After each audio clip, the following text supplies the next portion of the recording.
A man wearing a silver astronaut helmet handed me a microphone and whispered, "Smile like you already spent the money."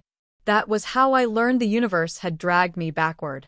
Not with thunder, not with a glowing clock, not with my own corpse appearing in a mirror, but with the sour taste of burnt espresso on my tongue, the electric pulse of stage lights against my eyelids, and a ridiculous intern in a branded helmet pressing a wireless mic into my palm inside the old dockside fish market, where the city's richest investors had gathered to gamble on tomorrow.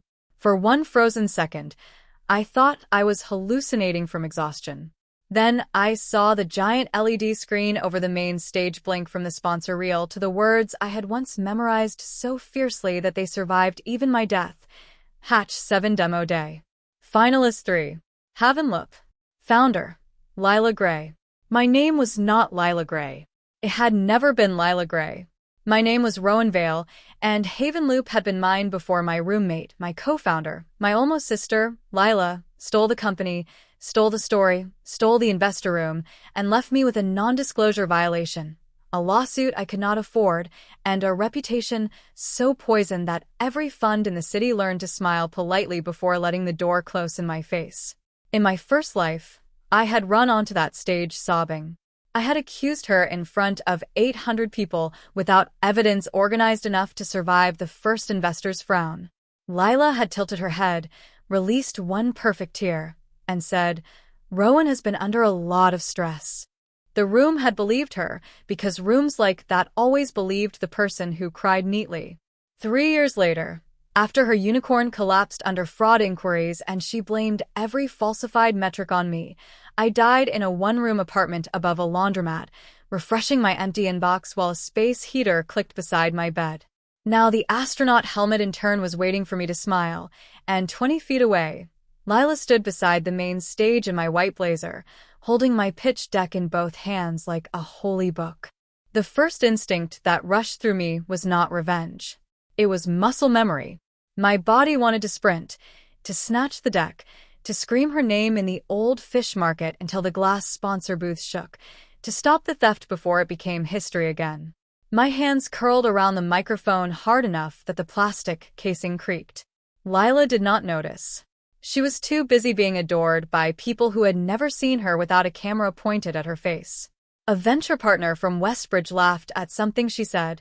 A journalist from Founders Weekly adjusted her recorder. A man from North Star Capital leaned close and touched her elbow with the soft, proprietary warmth investors reserve for founders they are already imagining on magazine covers. I watched Lila turn toward the green room mirror and practice my opening smile. Not her smile. Meaning. I had built that smile after 200 nights of rejection calls, after explaining our refugee housing coordination platform to city officials who wanted miracles for the price of a parking permit, after begging shelter directors to test the beta when they were too underfunded to care about another app. Havenloop was not some cartoon startup with a logo and a dream. It was a live emergency placement system that matched displaced families to temporary beds, legal aid, medical referrals, and transport routes during natural disasters. I had coded the first version on a cracked laptop while my father slept under 3 blankets because we could not afford heating. I had interviewed women in motel corridors, nurses in flood evacuation centers, volunteers who wrote bed counts on napkins because no tool existed that trusted them. Lila had joined later, with polish and contacts and a gift for turning pain she had not lived into market language investors could swallow. In my first life, I thought that made us a perfect team. In this life, watching her swipe her thumb across my slides, I finally understood that she had never wanted to build the bridge. She wanted to stand on it when the cameras arrived. Rowan. The voice beside me belonged to Matteo Jean, our only real engineer, and the only person who had believed me after it was too late. He looked younger than my memory of him, thinner, with the anxious brightness of someone who had slept 4 hours and called it discipline. His badge read mentor, because Hatch 7 had assigned him to technical due diligence after Lila convinced the accelerator I was too emotionally attached to sit in investor preparation meetings. In the old timeline, Matteo tried to warn me that Lila had requested admin access to the data room, but I was too humiliated by being sidelined to read the message carefully. Then the accusation storm came, and his warning drowned in it. Now he was looking at my face, as if he could see death's fingerprints there. "You okay? You look like you just saw a ghost." I almost laughed. The ghost had seen me. Instead, I forced air into my lungs and asked the question that mattered. "Has she already uploaded the founder warranty packet?" Mateo blinked. "What?" "The investor packet. IP assignment, cap table, customer letters, usage metrics. Did she upload it to the data room?" His expression shifted from confusion to alarm. "She uploaded something at 6 this morning." Why? "Rowan, what is going on?" Across the room, the host announced a 10-minute delay because the live stream sponsor needed a reset. Lila looked annoyed, then pleased, because delays gave her more time to collect attention. My first life had cracked open in that delay. I had confronted her in the ladies' room. She had cried into her phone, called me unstable, and by the time I returned, 3 people were watching me like I might bite. This time, I slid the microphone into my jacket pocket, leaned closer to Mateo, and said, "Do not stop her. Do not correct the slides. Do not protect the packet. Let her claim everything." He stared at me as if I had asked him to burn the building down. "Rowan, that's your company." I looked at Lila, at the white blazer she had borrowed without asking, at the pearl pin on her collar shaped like a tiny lock, and felt the old panic settle into something colder, cleaner, almost merciful. "No," I said. "It is the trap she begged to step into." To understand why I let her walk onto that stage, you have to understand how carefully she had murdered me the first time without touching a knife. Lila Gray had been my roommate freshman year because the housing office made a clerical error and put scholarship students in the same hall as donor daughters for 1 semester before someone corrected it. She had arrived with 6 suitcases and a perfume that smelled like expensive paper.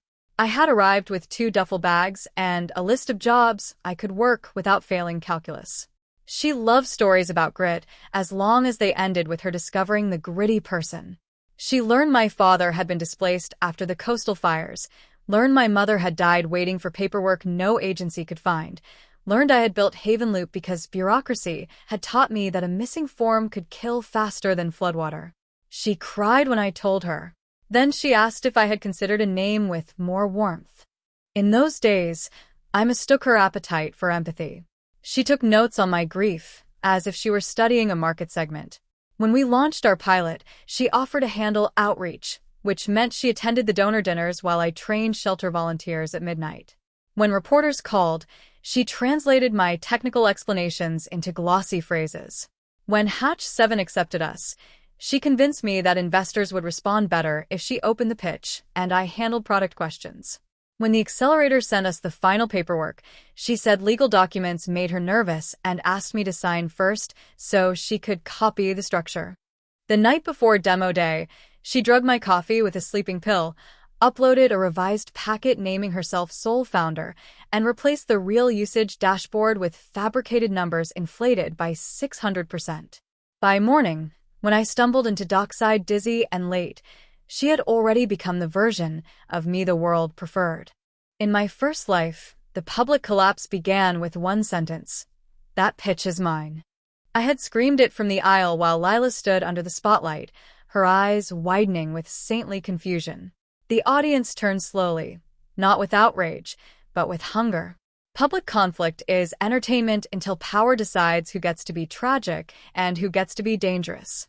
I remember the heat in my cheeks, the way my voice cracked, the way I held up my laptop with shaking hands and tried to explain commit histories, pilot contracts, get timestamps, customer interviews, founder equity, all of it pouring out in the wrong order.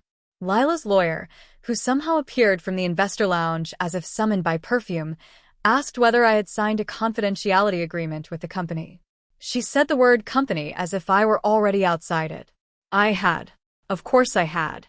Lila had insisted we all sign one before fundraising, so no one could exploit our work.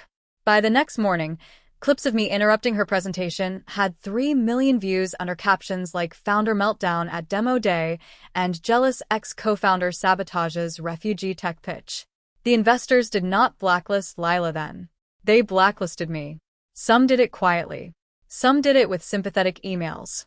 One partner told me, off the record, that even if I was right, I had handled it badly. That sentence became the coffin lid of my career. Even if I was right, handled it badly. Translation: truth is only useful when delivered in a format powerful people can profit from. This time, I decided to give them the format they worshipped: paperwork, warranties, audit trails, and liability. Hatch 7's investor data room had not existed in isolation. Every file uploaded to it created a hash, an access log, and a confirmation receipt. Every founder warranty packet required legal attestation that the presenter owned or had assigned all intellectual property included in the pitch. Every customer metric used in the demo day deck had to be backed by source records because after a famous health tech scandal the previous year, the funds running the accelerator had added a quiet cross-fund fraud protocol. In my first life, I learned those rules too late, during discovery, when a junior analyst from North Star leaked me a memo because he felt guilty watching Lila blame the fake metrics on me. The memo explained that if a founder knowingly submitted falsified provenance to the shared investor pool, every affiliated fund could mark that founder as permanently ineligible. It sounded dramatic, almost mythic, a blacklist whispered about by desperate entrepreneurs, but it was not a secret club in smoke-filled rooms. It was worse. It was compliance infrastructure. It was a line in a database attached to legal risk, diligence failure, misrepresentation, and partner liability. Lila had survived the first timeline because I interrupted before she completed the warranty certification on stage. My outburst turned the event into interpersonal drama, not institutional fraud. Her lawyers argued confusion, founder dispute, emotional misunderstanding, incomplete transfer. The funds backed away from the mess without triggering the formal protocol. But this morning, if she presented, if she affirmed ownership during the live stream, if she accepted questions and repeated the lie while the uploaded packet sat in the data room under her account, she would not be stealing from me anymore. She would be lying to every investor in the room at once. Mateo and I moved to the equipment alcove behind the sponsor wall, where the old fish market's tiled floor still smelled faintly of salt when the air conditioning kicked too hard. He listened while I told him only what he needed to know. Not the rebirth. Not the apartment above the laundromat. Not the way the space heater clicked 3 times before the room filled with smoke.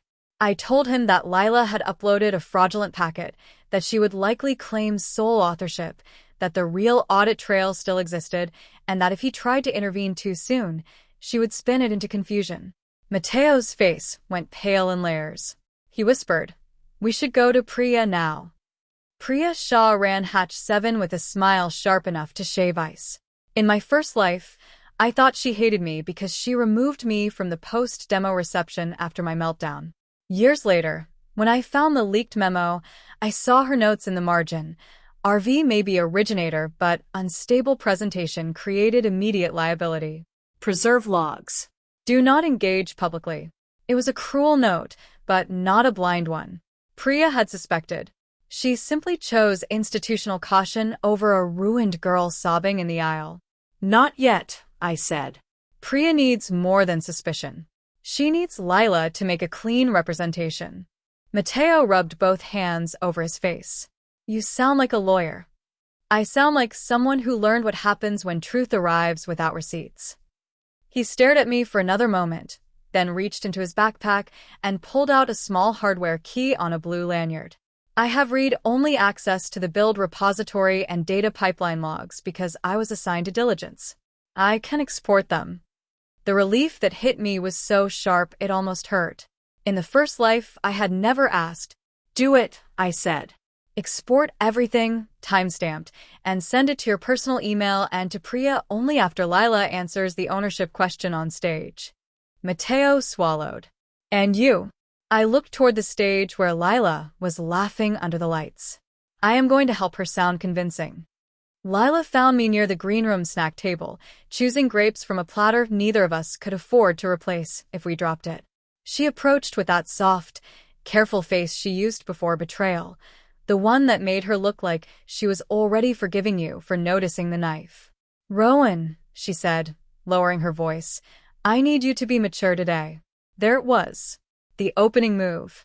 In the old timeline I had snapped. Mature? You stole my slides.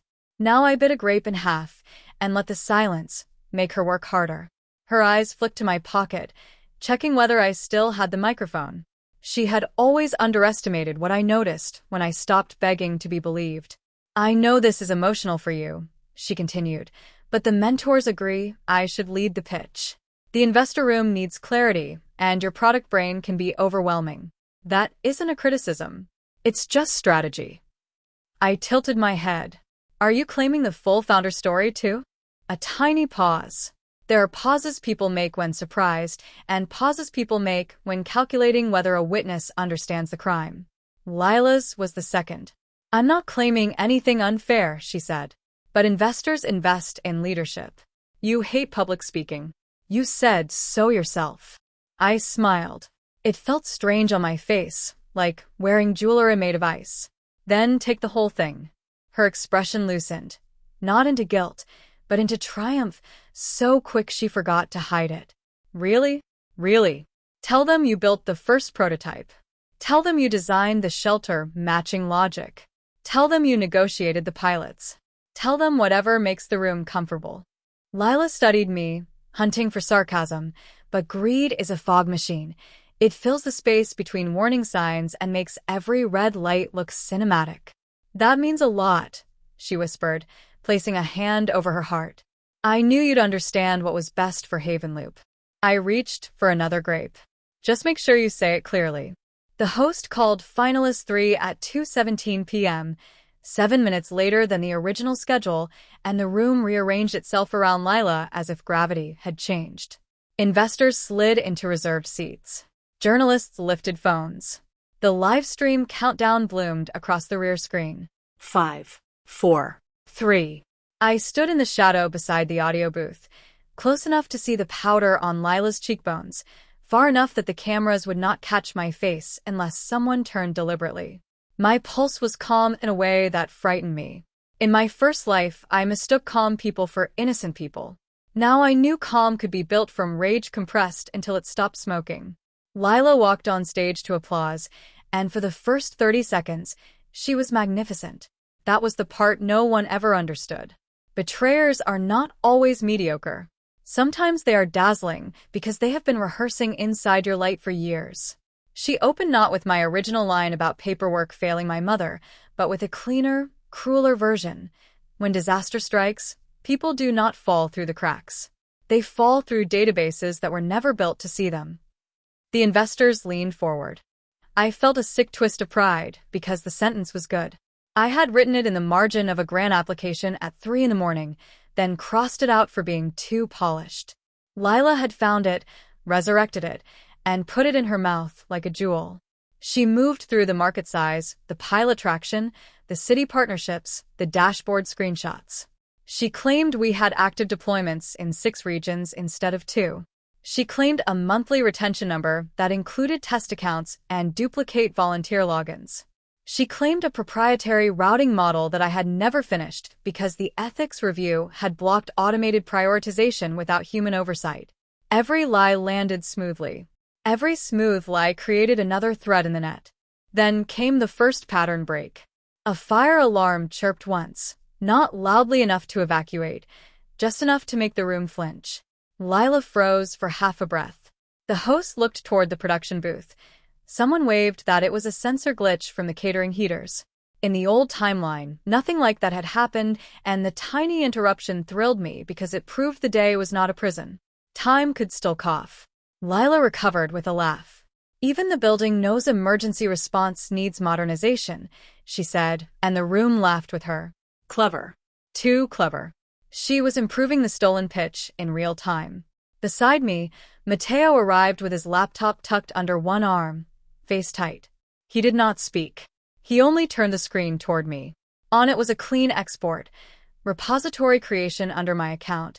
First commit 8 months before Lila joined, branch history, model documentation, pilot data ingestion logs, original dashboard numbers, Slack messages where Lila asked me to explain the algorithm because she wanted to sound useful in mentor meetings, and most importantly, the data room upload record from 6:03 a.m. under Lila's credentials. "Priya?" I whispered. Matteo shook his head. "Waiting like you said." On stage, Lila clicked to the founder slide. A photograph appeared of her standing in a shelter lobby beside 3 volunteers I had trained. She had cropped me out. Not badly. Perfectly. My shoulder was gone. My hand holding the clipboard was gone. The volunteer looking at me instead of her had been blurred into the background. The sight should have hurt. Instead, it steadied me. Cropping is an admission that something existed outside the frame. The Q&A began with applause thick enough to hide knives. A partner from Argent Row asked about gross margins, which was ridiculous for a disaster logistics platform but predictable from men who thought every human problem was a subscription tier waiting to mature. Lila answered with numbers she had rehearsed from my financial model. A woman from North Star asked about data privacy for vulnerable populations, and Lila smiled earnestly while describing a consent workflow I had designed after 3 shelter directors told me survivors were tired of being treated like inventory. Then Priya Shah rose from the front row. She did not take the handheld microphone offered by the intern.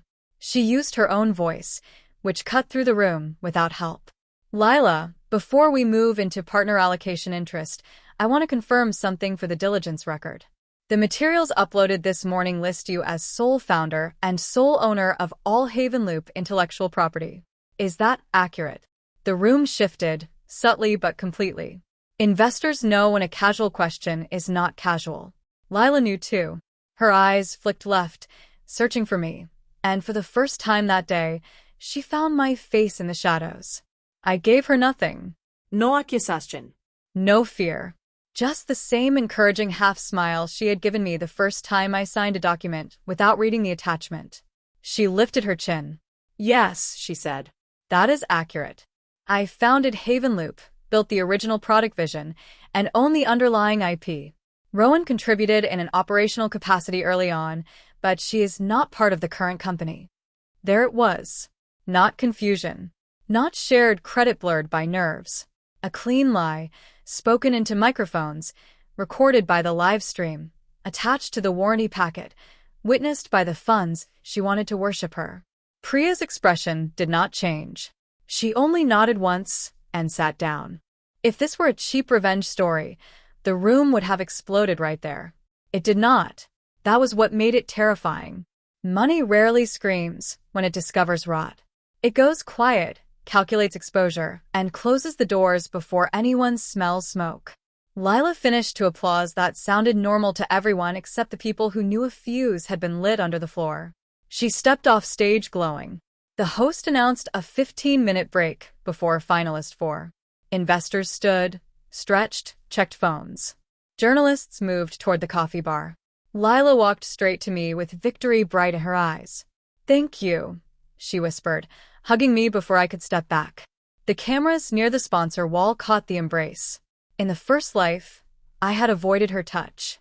This time, I let her arms wrap around me and felt the sharp edge of her pearl pin press into my collarbone. "You are right," she murmured near my ear. It did need one voice. I looked past her shoulder and saw Matteo hand his laptop to Priya. "One voice is easier to record," I said. Lila pulled back slightly. "What?" "Nothing." Her smile faltered for half a second, then repaired itself. She was still too high on applause to fear a sentence. "We have partner meetings in room B," she said, as if inviting me to watch my own execution politely. "You can come if you stay calm." I almost admired the audacity. "I'll come." Her relief was instant. She wanted me there as a prop, a silent technical girl proving there was no dispute. In my first life, my presence had harmed me because I entered as a wound. This time, I would enter as evidence. Room B had once been a fish auction office, and Hatch 7 had converted it into an investor lounge without fully removing the old brass rails along the wall. 12 partners sat around a table shaped like a long blade. Priya stood at the far end with a tablet in her hand. Lila took the chair at the center before anyone invited her, which was her first mistake in that room. Investors like confidence until it forgets hierarchy. I sat 2 seats away beside Matteo, hands folded, expression mild. The first questions were ordinary enough to feel like theater: customer acquisition cost, municipality procurement cycles, volunteer verification, disaster season scalability. Lila answered quickly, Sometimes brilliantly, sometimes with tiny technical errors she did not know were errors because she had memorized conclusions without understanding the machinery beneath them. When Argent Row asked about the routing model's fairness constraints, she said the algorithm prioritized highest urgency cases automatically, which made the North Star privacy partners' eyebrows sharpen. In reality, our system only flagged mismatches and left placement decisions to trained coordinators. I had refused to automate human desperation into a ranking score. Lila, hungry for artificial intelligence glamour, had just suggested we did. Priya let her finish. Then she tapped the tablet once. The wall monitor woke, showing the title of the founder warranty packet. Before we discuss allocation, Priya said, "We need to resolve a discrepancy." Lila's smile stayed in place, but her hands tightened around her water glass. Of course. Priya looked at me for the first time since the stage. Not warmly. Not apologetically. Precisely. Rowan, did you assign your intellectual property rights in Havenloop to Lila Gray or to an entity controlled solely by Lila Gray? The room went still enough that I heard the ice machine outside drop a fresh batch into the catering bin. I looked at Lila.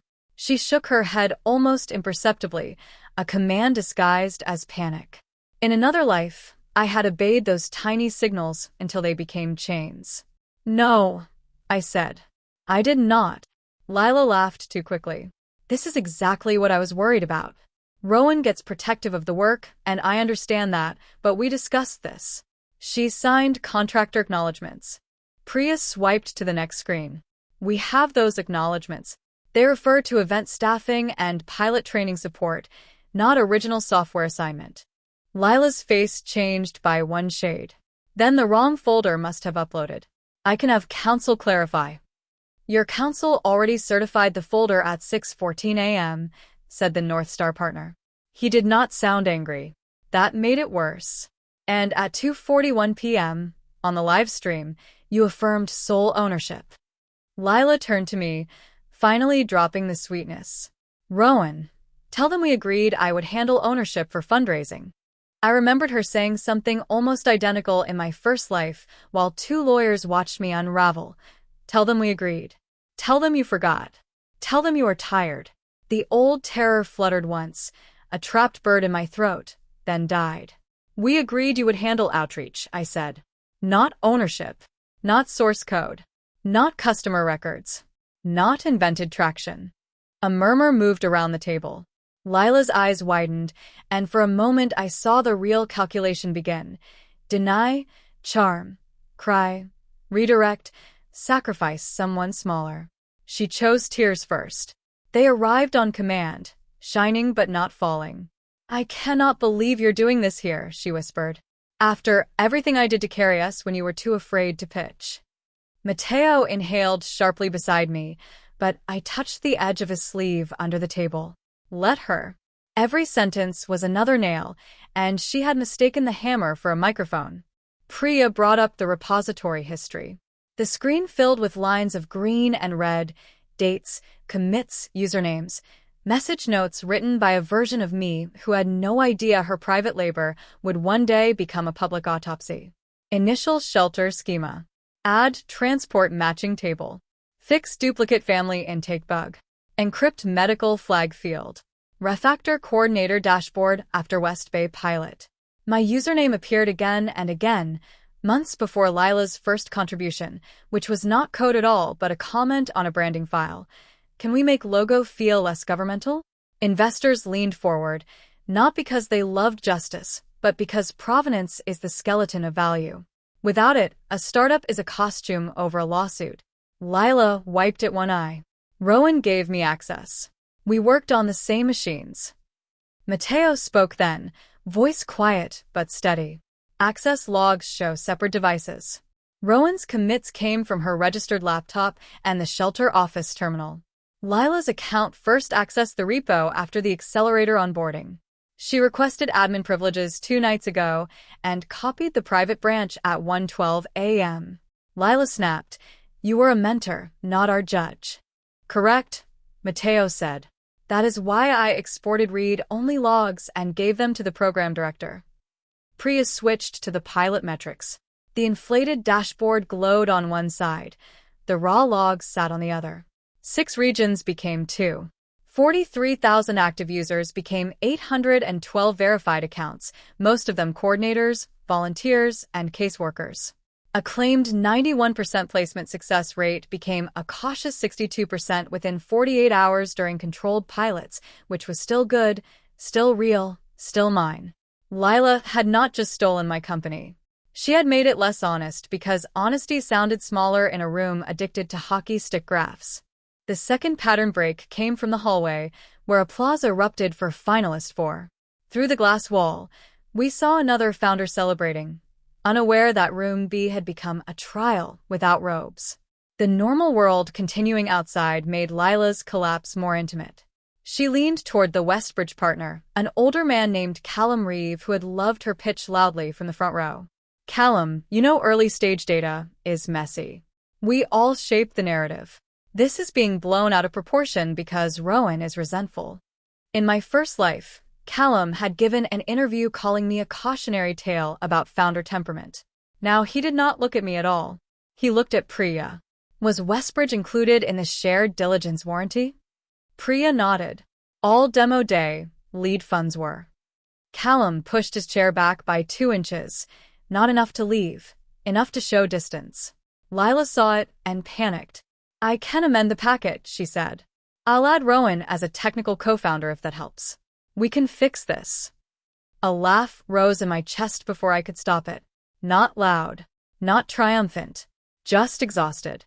Add me. As if authorship were a garnish. Lila turned on me. What do you want? She hissed. There it was, the question selfish people ask when consequences arrive. Not what did I do, not who did I hurt, but what price makes you quiet. I thought of the apartment above the laundromat, the inbox, the space heater, the smoke. I thought of my father watching interviews where Lila called me troubled and never telling me he believed them because he did not want to be cruel, which was crueler. I want you to keep telling the truth your way, I said. It is finally useful. Priya closed the tablet cover. Lila, under Hatch 7 policy and the Demo Day Investor Participation Agreement, we are suspending Haven Loop from allocation discussions pending formal review. Based on the live representation, uploaded certification, and preliminary logs, we are also notifying all participating funds compliance teams. Lila stared. The words had not reached the part of her that believed rooms existed to forgive her. Suspending, she repeated. You cannot suspend a company because of an internal founder dispute. The North Star privacy partner folded his hands. This is not an internal founder dispute. This is a provenance, data integrity, and misrepresentation issue across a shared investment process. Lila looked at Callum again. He looked away. That was the moment she understood love from investors is not love. It is appetite wearing a suit, and it vanishes the instant the meal becomes dangerous. Rowan set me up, she said, voice rising.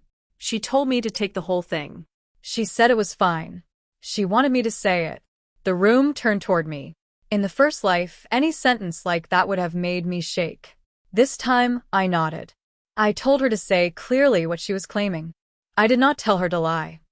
Priya's mouth tightened by a millimeter, and I could not tell whether she disapproved or respected the distinction. Maybe both. Lila stood so abruptly her chair scraped the floor. This is entrapment. Mateo, who had barely spoken above a murmur all afternoon, said, No. Entrapment is when someone persuades you to commit a crime you otherwise would not commit. She handed you a microphone. You supplied the fraud. For one dangerous second, I thought Lila might throw the water glass. Instead, she grabbed her phone and rushed out, leaving my stolen deck open on the table like a body. I followed, not because I wanted to chase her, but because endings have witnesses, and in my first life I had missed too many. Lila moved through the investor lounge with her head high, phone pressed to her ear, whispering to someone named Miles, probably the lawyer her father kept on retainer for emergencies involving reputations. People still smiled at her, because news had not left Room B yet. That delay, that final pocket of borrowed admiration, fascinated me. She stood beneath the sponsor banner while founders congratulated her, while university dean told her the pitch had made him cry, while a reporter asked for a quote about women building civic technology. Lila gave one. Of course she did. The future belongs to people brave enough to build systems that see the invisible, she said, and I nearly admired how completely she could inhabit theft even while it burned around her ankles. Then Priya walked onto the main stage. She did not look at Lila. She looked at the audience, the cameras, the investors returning from coffee, the founders whispering near their demo booths. Before we proceed to Finalist 5, she said, Hatch 7 is issuing a correction regarding Finalist 3, Haven Loop. The company's presentation and funding allocation have been suspended pending review of founder representation, intellectual property provenance, and submitted traction data. Participating investors have been notified. She did not say fraud. She did not say blacklist. She did not say Lila Gray is finished. She did not need to. In rooms built on euphemism, notified can sound like a guillotine if the right people hear it. The third pattern break was Lila's mother. I had forgotten she came to demo day in the first timeline because my meltdown swallowed every detail after it. This time, I saw her clearly. Celeste Gray, chair of a museum board, wearing a cream suit and a face designed for charity galas. She cut through the stunned crowd and seized Lila's wrist near the side exit. "What did you do?" she whispered, but the microphone from a nearby founder interview picked it up and carried it through the lounge speakers for half a second before someone killed the feed. Heads turned. Lila tried to pull away. "Nothing. Rowan is sabotaging me." Celeste looked toward me with the cold fury of a woman who blamed the smoke alarm for the fire. In the first life, she had given a statement about my obsession with her daughter. Now she saw the investors stepping back and understood class could not purchase distance fast enough. "Fix it," she said to Lila, not comfortingly, not maternally, but as an order to a malfunctioning asset. I wondered if that was the first honest thing I had ever heard from their family. Lila's face crumpled, and for a second, she looked almost young. That was the dangerous part of revenge nobody warns you about. Sometimes the person who ruined you becomes visibly human at the exact moment consequences arrive, and your own heart, traitorous organ that it is, offers you a chance to soften. I did not. Human beings can still choose to destroy you. Pain explains many things. It excuses fewer than people hope. Lila turned from her mother and saw me standing by the old brass rail. "You think they'll fund you now?" she spat. "After this mess? You think they'll trust you?" It was the first smart thing she had said all day. A stolen company does not simply return clean because the thief trips. Investors dislike victims almost as much as fraudsters because victims bring paperwork.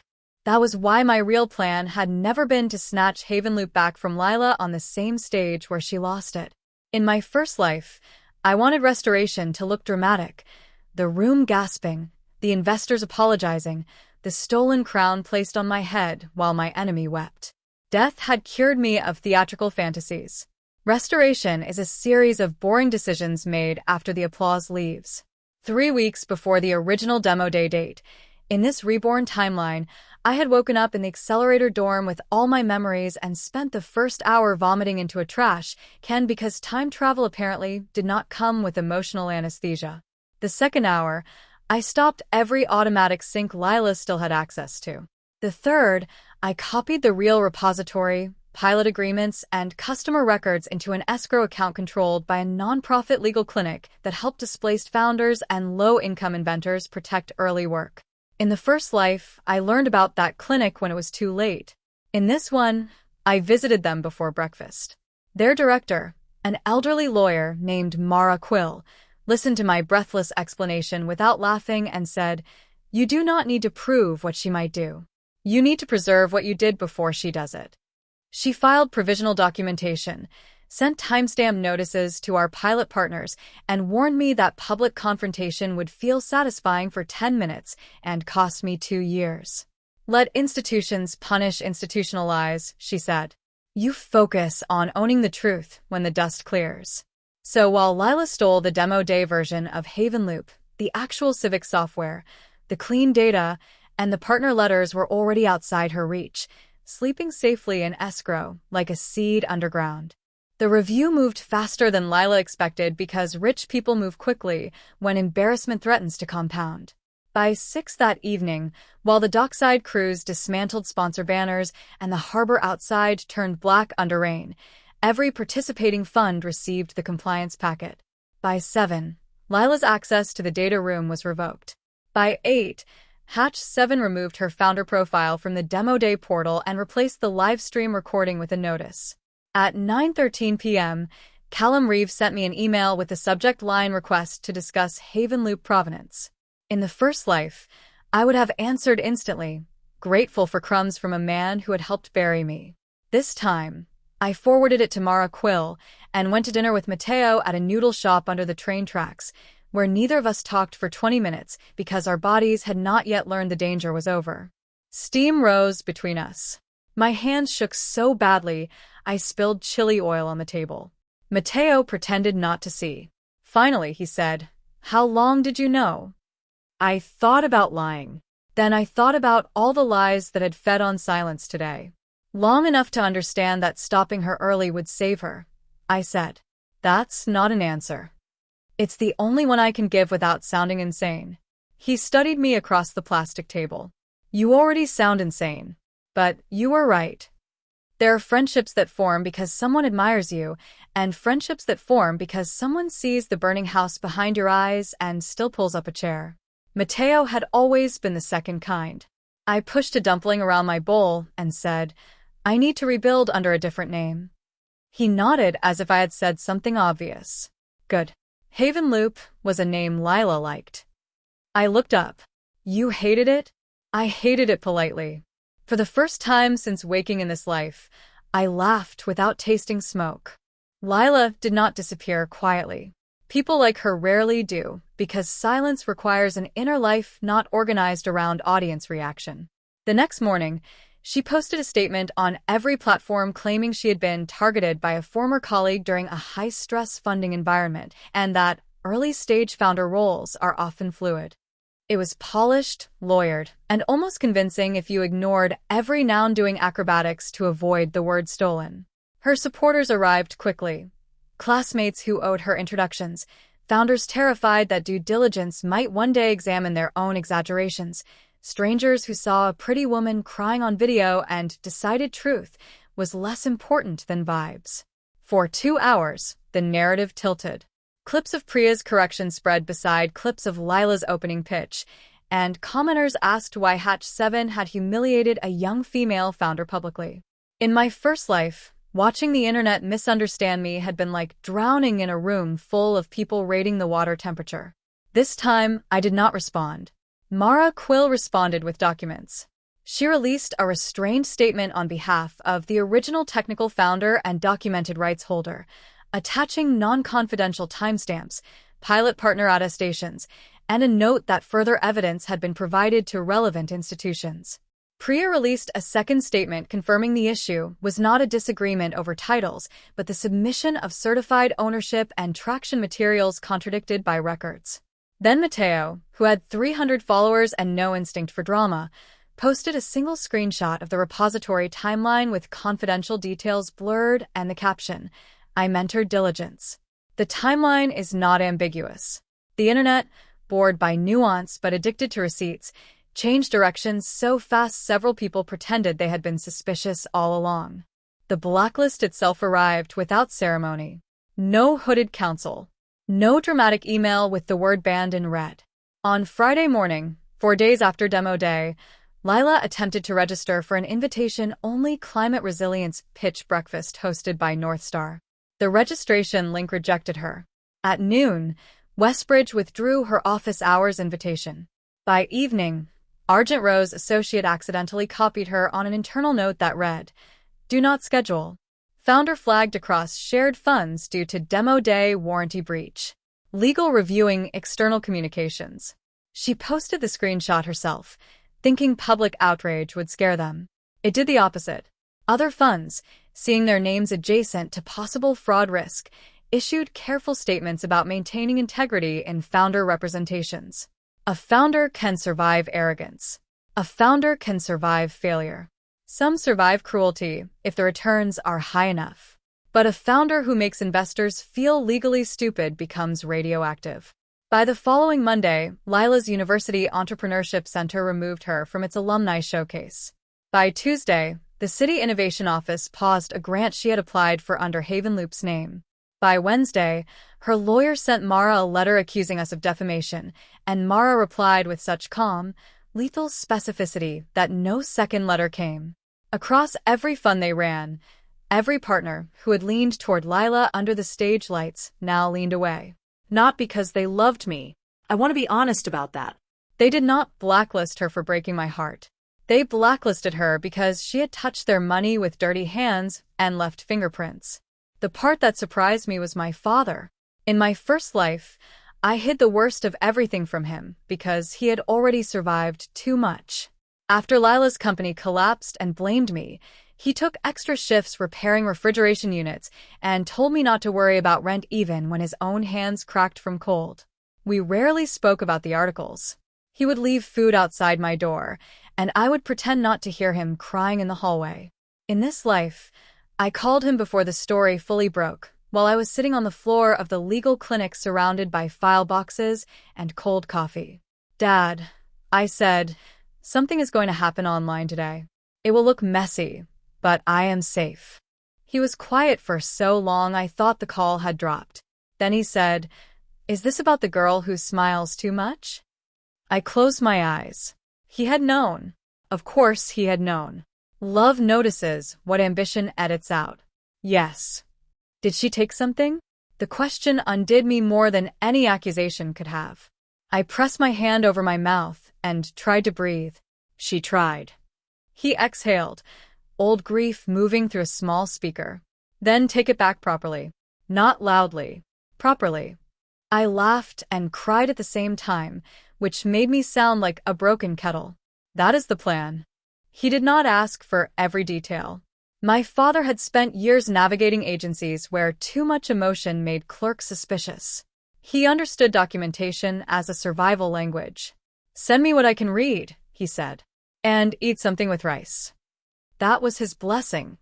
Evidence and carbohydrates. It steadied me more than revenge. 2 weeks after demo day, Hatch 7 held a closed remediation session for affected pilot partners, investors, and legal representatives. It was not glamorous. No cameras, no astronaut helmets, no sponsor lights turning everyone's skin expensive. Just a conference room on the 12th floor of Priya's office building, with rain tapping the windows and a tray of sandwiches curling at the edges. Lila was invited to attend with counsel. She did not. Her lawyer sent a statement claiming medical distress and reserving all rights. I attended with Mara and Mateo. For the first time in either life, I presented Havenloop as myself to people who were not being asked to admire me, only to understand the work. I did not use Lila's deck. I used a plain one with ugly charts and real numbers.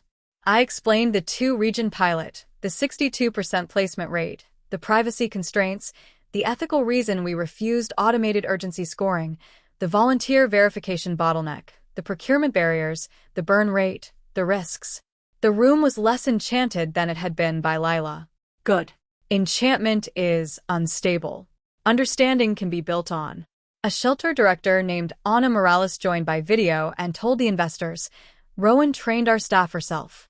When the system crashed during the flood drill, she stayed until 2 in the morning fixing records manually." I have never met Lila Gray. That sentence landed harder than any insult. Another partner asked whether the brand could survive. I said, "The brand can die. The product should not." Callum Reeve looked faintly uncomfortable, perhaps because I did not beg him to rescue it. Priya asked what I wanted, not dramatically. As an agenda item, I said, "I want the IP record corrected, the false metrics withdrawn, pilot partners notified, and any future funding conversation routed through council until governance is rebuilt. I will not accept investment from anyone who requires me to pretend the fraud was a misunderstanding." The room did not applaud. It wrote things down. Afterward, Priya caught me by the elevators. In the first life, the sight of her would have filled me with shame so intense I might have stepped into traffic to avoid eye contact. This time, I watched our reflections stand side by side in the dark elevator doors, her immaculate suit, my thrifted blazer. Both of us tired in ways makeup could not solve. "You were very controlled today," she said. "I was uncontrolled last time." I almost replied, but caught myself. Rebirth makes pronouns dangerous. Instead I said, "Control is easier when the room is not watching someone erase you." Priya accepted that with a small nod. "For what it is worth, I should have looked more carefully when Lila started excluding you from investor prep." I turned to her. Apologies from powerful people often arrive dressed as weather reports. Mistakes happened, systems failed, lessons were learned. This was closer to ownership than I expected. "Yes," I said. "You should have." A flicker of surprise crossed her face, then something like approval. "Hatch 7 will offer you a place in the next cohort under corrected governance if you want it." In my first life, I would have said yes before she finished, hungry for the institution that rejected me to reverse itself. This time, I pictured the dorm room where I woke shaking, the mentors who loved traction more than truth, the stage built to reward whoever told pain most profitably. "No," I said. The word felt like stepping out of borrowed shoes. Priya's eyebrows lifted. No. "Not under Hatch 7. Not now. I will build slower." She studied me for a long moment. "That may cost you momentum." So did dying, I thought. What I said was, momentum in the wrong vehicle is just a faster crash. The elevator arrived. I stepped in before she could answer. Lila finally came to me a month later, not with lawyers, not with cameras, but at the old community center where our first pilot had begun. I was there helping Anna's team migrate shelter records into the corrected system, now renamed Hearthline because Mateo said it sounded like something that would not embarrass him on a hoodie. The center's fluorescent lights buzzed overhead. Children chased each other between folding chairs while volunteers argued gently over meal delivery routes. Real work has very little cinematic lighting. I was labeling intake fields when the front doors opened and Lila walked in wearing sunglasses despite the rain. She looked smaller without an audience, though not humbled exactly. Humiliation is not the same as humility. She paused near the sign-in table as if expecting someone to stop her. No one did because no one recognized her, which may have hurt more than recognition would have. "Can we talk?" she asked. Anna glanced at me. I nodded and led Lila into the storage room, where shelves of bottled water and donated blankets made the air smell like plastic and dust. She removed her sunglasses. Her eyes were red, but I no longer trusted redness as evidence of anything except irritation. "You destroyed my life," she said. Not shouted. Stated. As if opening negotiations. I leaned against a shelf. "You built a life out of stolen materials." I stopped holding the walls up. She flinched. "I was trying to make it big enough for both of us." "You removed my name because you would have slowed us down." There it was. Not apology, not even denial. The clean little doctrine under all her choices. Speed justified erasure. She looked around at the blankets, the water, the battered desks outside the cracked door. "This is what you wanted? Community centers and grant paperwork? You could have had millions." I thought of the old life, of millions raised on false dashboards, of headlines, lawsuits, collapse, smoke. "No," I said. "You could have had millions." I wanted the system to work. For a moment, Lila's face twisted with something too raw to be strategy. "Do you know what it was like growing up in my family?" she asked. "Do you know what happens when everyone expects you to be exceptional before you even know what you like? My mother introduced me as future founder, future senator, future whatever made donors smile. Then I met you and you had this real reason, this tragic, beautiful reason, and people listened when you forgot to hate yourself. I had everything and still sounded empty next to you." In another story, that confession might have been the bridge to forgiveness. In mine, it was only a window. I could see the room she had lived in, yes. I could understand the hunger, the fear of being ornamental, the desperation to possess meaning instead of merely funding it. Understanding did not return the years she took from me in another life. It did not unmake the lies she chose in this one. "You could have built something real with me," I said. She laughed once, bitter and wet. "As what?" The rich girl who helped. As Lila. That would have been enough if you had let it be. She looked away first. Outside the storage room, a child started crying because someone had taken his paper crown. A volunteer soothed him. The sound was small and ordinary and devastating. Lila put her sunglasses back on. They will not take my calls, she said. Any of them. Not just the funds from demo day. They're other funds. They're friends' funds. Accelerators in other cities. I am 26, and they have made me untouchable. I thought about the title the internet had given her. Blacklist girl. I thought about how easily public punishment becomes sport.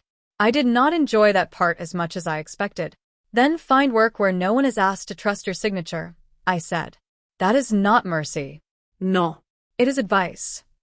She left without apologizing, and I let that be the final answer. Some people imagine closure as a confession extracted from the guilty, but confession still makes them the center of the room. My closure came later that evening when Anna's team successfully placed a family of 5 in a church-run apartment 30 minutes before the storm flooded the westbound access road. No cameras saw it. No investors clapped. The father sent a message through the coordinator dashboard that said, "Thank you, we are inside." I stared at those 5 words until the screen blurred. In the first life, Haven Loop had become a symbol, then a scandal, then a cautionary tale. In this life, Hearthline became a tool. Imperfect, underfunded, occasionally broken, stubbornly alive. Mateo built a verification module so volunteers could update bed counts by text message when the internet failed. Anna introduced us to 3 other shelters. Mara found us a civic grant with reporting requirements so dense I considered faking my death again just to avoid the forms. My father came by the center on weekends and repaired the ancient refrigerator in the meal room, refusing payment but accepting enough leftover stew to feed us both. Slowly, the work grew roots. Not viral growth. Root growth. The kind nobody celebrates until the storm comes and the tree remains. The investors did come back because money hates missing a train even after insulting the station. Callum Reeve requested 3 more meetings. I declined 2 and took the 3rd with Mara present because spite is less useful than leverage. Northstar offered a small impact note with governance terms so clean Mara said she wanted to frame them. Argent Row tried to rebrand their interest as moral support, and I told them moral support did not require equity. Priya sent occasional introductions without pressure, which was the closest thing to penance her world understood. We eventually raised a modest seed round from a coalition of civic funds, nonprofit lenders, and one boring enterprise software investor who asked the least glamorous questions and therefore earned my trust fastest. During diligence, when they asked about the Lila incident, I did not perform pain for them.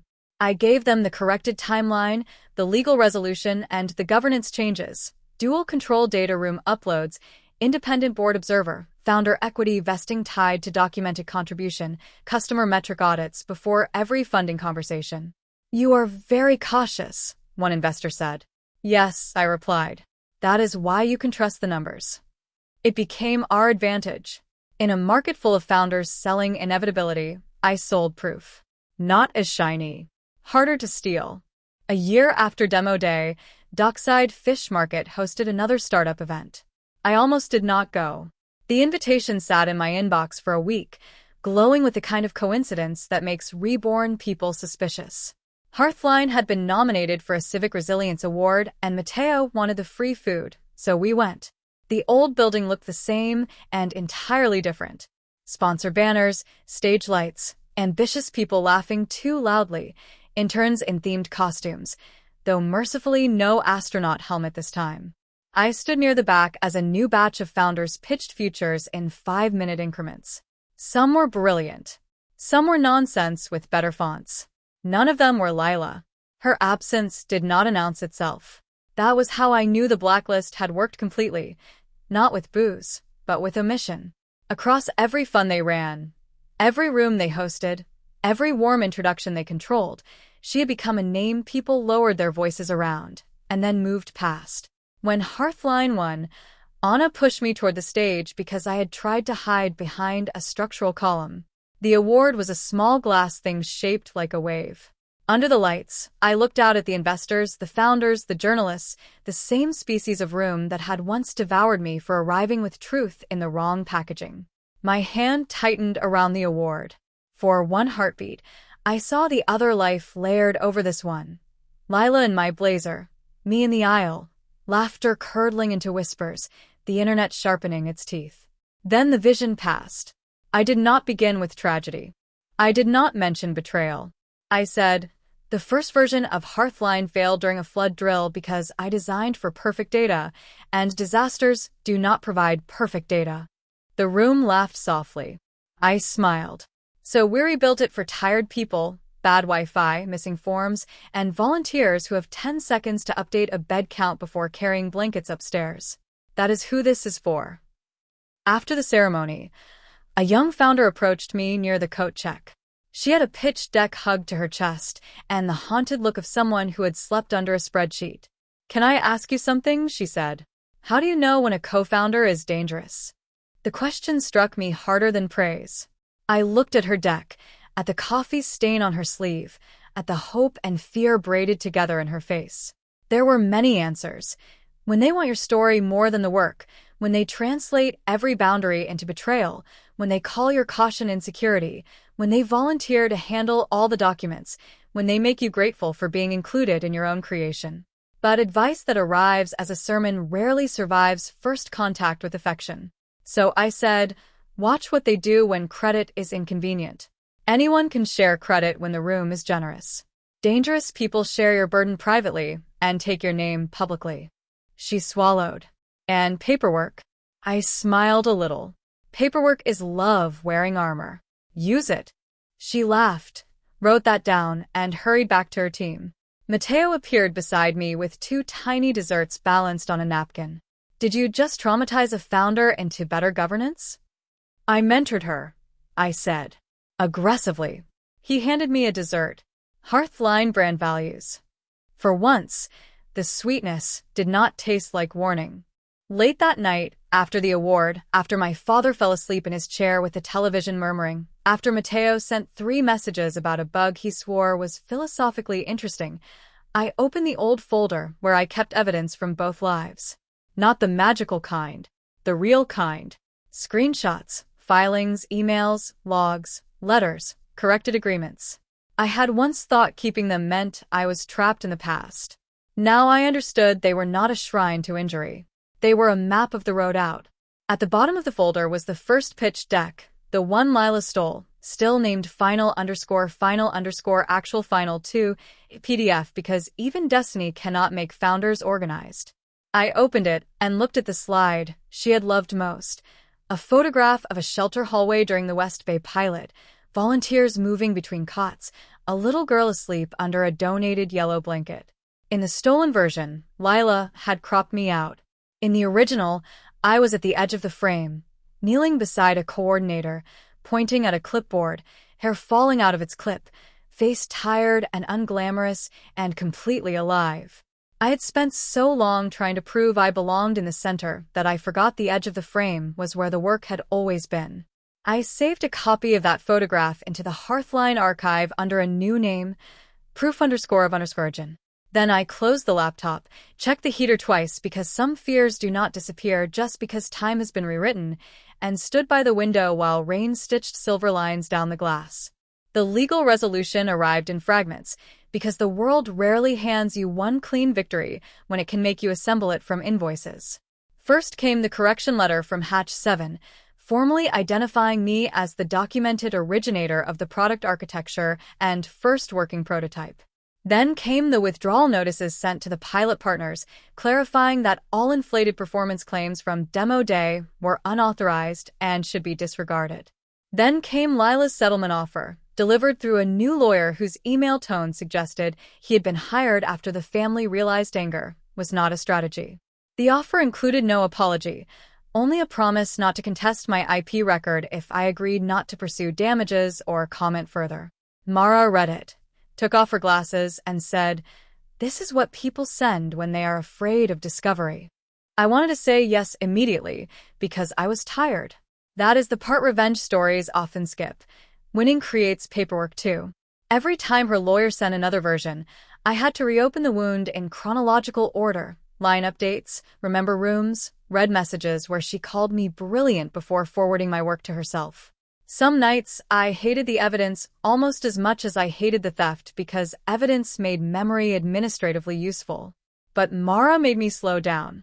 We negotiated assignment corrections, public non-disparagement narrowly written so she could not call me unstable again, reimbursement for legal costs, and an agreement that she would not use Havenloop, Hearthline, our pilot materials, or any derivative civic disaster product in future fundraising. No damages. Mateo asked when I told him. I shook my head. Not worth the years. He looked disappointed, the way friends do when they want the universe to pay in a currency it does not carry. She should lose more. I understood. Some days I wanted the same. But the blacklist had already taken the things she loved most, rooms that opened when she smiled. I did not need to spend my second life dragging her through court just to prove pain could be expensive. The first real storm of a new timeline came in November, early and ugly, with rain hard enough to turn the underpasses into brown rivers and trap 3 buses along the West Corridor. By then, Hearthline had 4 shelters, 2 churches, 1 legal clinic, and a stubborn network of volunteers who treated the text message bed count feature like a group chat with civic consequences. At 5:36 p.m., Anna called and said, "We are going live for real." No pitch stage prepared me for that sentence. Mateo and I were in our tiny office above a pharmacy, eating instant noodles from paper cups while arguing about whether a button should say reserve or hold. 10 minutes later, the system lit up with requests. Wheelchair-accessible bed needed. Infant formula available at South Pier. Translator needed for Arabic-speaking family. Insulin refrigeration available at St. Agnes. Van route blocked. 2 cots opened. 3 cots removed. Legal intake tomorrow morning. It was messy, human, imperfect data flowing through imperfect hands, and for 6 hours, nobody in that office cared about valuations or awards or whether our logo tested well with municipal procurement officers. We cared about whether the old phone at the church office could still receive verification codes. We cared about whether a family with a premature baby could avoid the gymnasium because the noise was making the mother shake. We cared about a retired bus driver named Frank who kept marking himself unavailable and then accepting routes anyway because, as he texted, "System doesn't need to know my knees." At midnight, when the worst of the rain moved east, Anna sent a dashboard summary. 142 people routed, 31 legal referrals, 18 medical flags handled, 7 failed placements corrected manually, 0 families lost between intake and shelter confirmation. I stared at 0 for a long time. In the first life, Lila had told investors our success was 91% because the lie sounded scalable.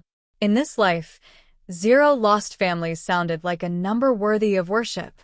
That storm changed the investor conversations more than any award did. The next week, instead of asking how quickly we could capture the market, people asked what would have broken if the load had doubled. Instead of pushing us to automate prioritization, one investor asked how we protected coordinators from alert fatigue. Instead of praising my founder story, a city official asked whether Hearthline could export reports compatible with their emergency reimbursement system, which was possibly the least glamorous question ever asked in a meeting, and therefore my favorite. I began to understand that boring trust compounds. Lila had chased the kind of attention that rises like fireworks and leaves smoke. I was building the kind that made a procurement officer forward your email to another department with a note. These people tell the truth when the numbers are not perfect. That sentence did more for us than the demo day stage ever could have. It also changed me. I stopped introducing myself with the defensive speed of someone expecting disbelief. I stopped over-explaining the theft unless governance required it. I stopped flinching when rooms paused after I said no. There's a version of healing that looks not like softness, but like accurate pricing. I learned what access to me cost. Clean terms, documented authority, respect for pilot partners, no pressure to inflate, no savior marketing with photographs of displaced families, no founder mythology built from grief, without permission. Some people called me difficult. They were not wrong. A lock is difficult to someone holding the wrong key. One afternoon, months after the blacklist had become old news, I received a package with no return address. Inside was the pearl pin Lila had worn on demo day, the tiny lock-shaped one that had pressed into my collarbone when she hugged me after stealing my future. For a long minute, I simply stared at it in its padded envelope, feeling the past tilt beneath my feet. There was no note. No apology. No threat. Just the pin, polished and useless, like a symbol mailed by someone who could not decide whether she was surrendering or haunting me. Mateo wanted to throw it into the harbor. My father wanted to sell it if it was real. Mara, practical as ever, told me to photograph it, document receipt, and place it in the file. I did all three. Then, against everyone's advice, I kept it in my desk drawer for a week. Each time I opened the drawer for a pen, the little lock glinted up at me, and I tested myself against it. Did I want her to suffer more? Sometimes. Did I want to call her and demand meaning? Less often. Did I want to send it back with a speech about how she had failed to lock me out of my own life? Embarrassingly, yes. In the end, I took it to the community center and gave it to a little girl named Mina, who liked shiny things and had no idea what venture capital was. She pinned it to a cardboard crown she had made from a cereal box and announced herself Queen of the Blanket Fort. That felt correct. Some symbols are only powerful because adults keep feeding them blood. On a child's paper crown, Lila's lock became decoration, stripped of curse and consequence. I saw Callum Reeve one last time at a policy roundtable hosted by the city, where everyone pretended not to be networking while eating triangular sandwiches. He approached after my panel and said Hearthline had become quite the redemption arc. I looked at him until he became uncomfortable. Not redemption, I said. Correction. He cleared his throat. Of course. Poor choice of words. I believed he meant it, and also believed he would make a similar mistake again if no one corrected him.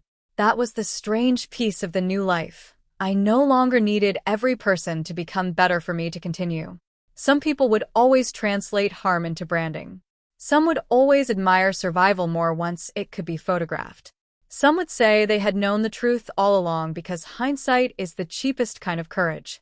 I could not control that. What I could control was whether my company needed their approval to breathe. Hearthline had an advisory board with shelter directors holding real votes.